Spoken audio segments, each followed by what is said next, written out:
Hi everyone, my name's Corrie. Today I'm going to show you how to make a glitter vinyl t-shirt. This one is for Pink Day for my kids' school. It says, in October we wear pink. It's a really glittery design. My daughter wanted pink on pink.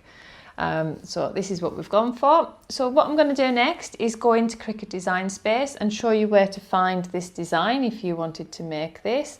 I'm then going to show you how I weeded this vinyl. This is iron-on vinyl, and then how I press it with my Cricut press. Okay, so here we are in Cricut Design Space. This is my profile. And if you do a search in the images, you can just type in October, and there's quite a few there. We're looking for this one.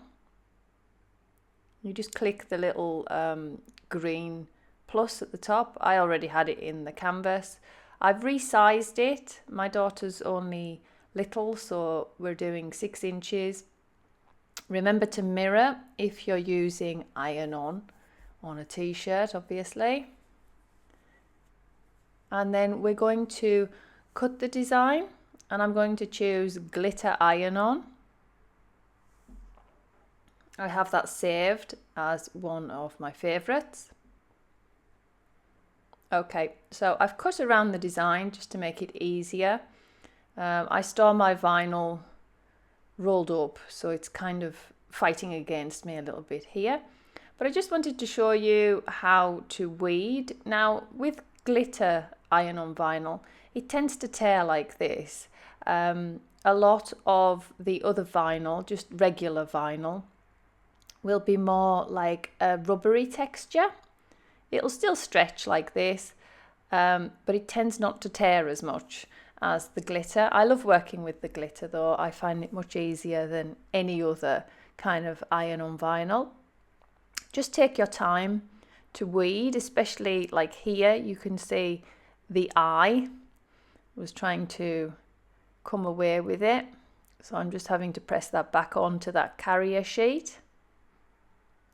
But just take your time weeding.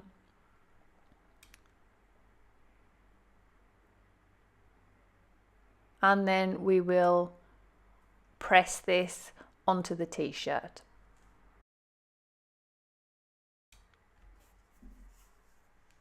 Okay, before we press this, we need to see what kind of material our t-shirt is made out of. And then we can check in the Cricut Heat Guide, and we will be able to find out what temperature we need to use and for how long we need to press. This is my t-shirt, it's cotton. I'm just giving it like 5 seconds there just to smooth it out. This is an old t-shirt that we're using. And then I'm just going to place my design in the center. I'm not being too precise with this one as it's not a huge design. And then once my press is heated up to the correct temperature, which I think is 165, for 30 seconds, just going to hold it on, applying light pressure. And then once that's been pressed, I will leave it to cool for 5 minutes. And then I've come back here and I'm just removing that carrier sheet now. And that's the finished t-shirt. I hope you found the tutorial helpful. Please follow and subscribe. Thanks now, bye.